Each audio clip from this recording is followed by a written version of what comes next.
Good morning বন্ধুরা, সবাই কেমন আছেন? আজকে আমার ব্লগে দেখাবো কুমড়ো ফুলের রেসিপি।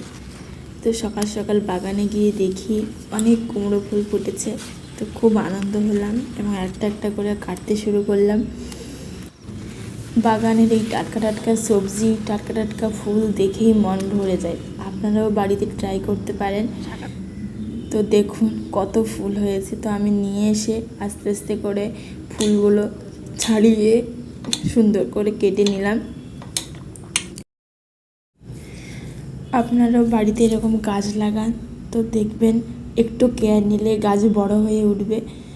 এত ফুল ফোটে প্রত্যেক দিন যে কী করব খুঁজে পাই না। তো হালকা গরম জল করলাম, সেই গরম জলের মধ্যে ভালো করে দিয়ে দিলাম, কারণ ভিতরে পোকাও থাকতে পারে।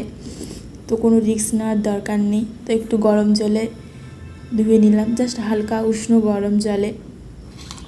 তারপর পেঁয়াজ কুচি কেটে নিলাম, কাঁচা লঙ্কা কুচি ছোটো ছোটো করে কেটে নিলাম এবং একসঙ্গে মিশিয়ে নিলাম।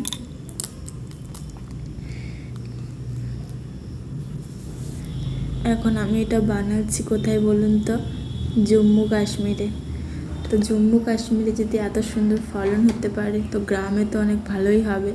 তো আমি এর মধ্যে একটুখানি দিয়ে দিলাম চালের গুঁড়ি, হলুদ গুঁড়ি আর স্বাদ মতো নুন আর লঙ্কা গুঁড়ি দিয়ে এটাকে একটু ভালো করে মাখিয়ে নেব এবং আপনারা পরিমাণ মতো বুঝে দেবেন। এবং যদি কুমড়ো ফুল থেকে জল বেরিয়ে যায় তাহলে হাত দিয়ে চেপে চেপে জলটা বের করে নিন। আমি কড়াইতে তেল দিয়ে তেল গরম হওয়ার পরে নিজের পছন্দ মতো আকার দিয়ে আমি কড়াইতে একে একে ছেড়ে দিলাম। তো আমি তো বানিয়ে নিলাম, খুব ভালো খেতে হয়েছিল। আপনারাও বানান এবং আজকে ভিডিওটা এই পর্যন্ত।